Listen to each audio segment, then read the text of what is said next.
சவுல் கொண்டது 1000, தாவீது கொண்டது 16,000 என்று சொன்ன பொழுது அதனால சவுலால ஏற்றுக்கொள்ள முடியவில்லை.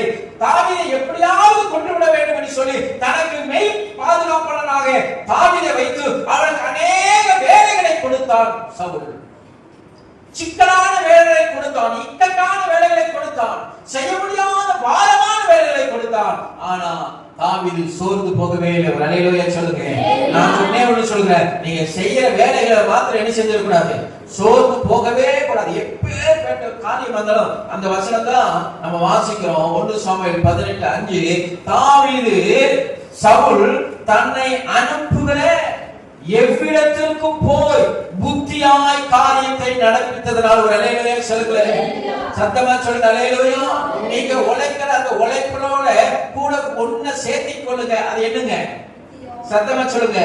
புத்தியாய் காரியத்தை நடப்பித்ததினால் சவுல் அவனை யுத்த மனுஷர் மேல அதிகாரியாக்கி ஆக்கினான். ஒன்று மேன்மை வரும், இரண்டாவது தோல்வி வராது.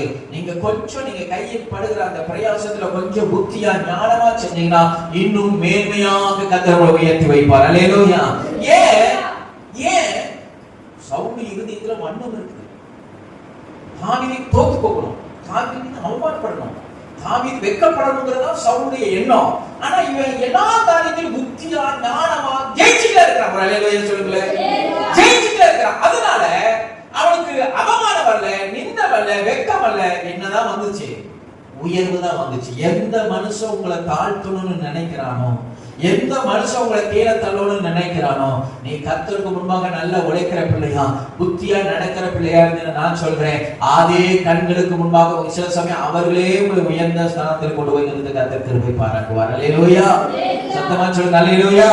தேவனால் கூடாத காரியம் நீங்க ஒண்ணு வேண்டாம். மொர்தெகாய் நீங்க எடுத்துக்கொள்ளலாம். கர்த்தரால கூடாத காரியம் ஒண்ணு இல்லை. ராஜா கணம் என்ன வேண்டிய மனுஷனுக்கு என்ன செய்யணும்னு கேட்டார். உடனே அந்த ஆமான் என்ன நினைச்சா, ராஜா என்னை தவிர யாரு கணம் பண்ணிட்டு போறாரு, அவன் பாட்டு அடங்கிட்டான். ராஜா உடுத்துகிற வஸ்திரம், ராஜா ஏறுகிற குதிரை, ராஜா செல்லுகிற வாகனம் எல்லாமே எது கூட இணையாக்கினாங்க. ராஜா கூட கடைசியில என்ன சொல்லிட்டாரு தெரியுமா? ராஜா அப்படியே எடுத்துட்டு போய் அந்த மொர்தெகாய்க்கு செய்ய, அதை நீயே செய்யணும். அவன் முகம் வெட்கப்பட்டது.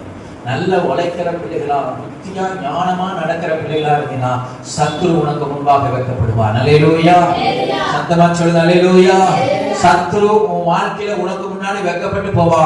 அதனாலதான் தாவீது குறித்து நாம வாசித்தோம். தாவீது வர வர வர விருத்தி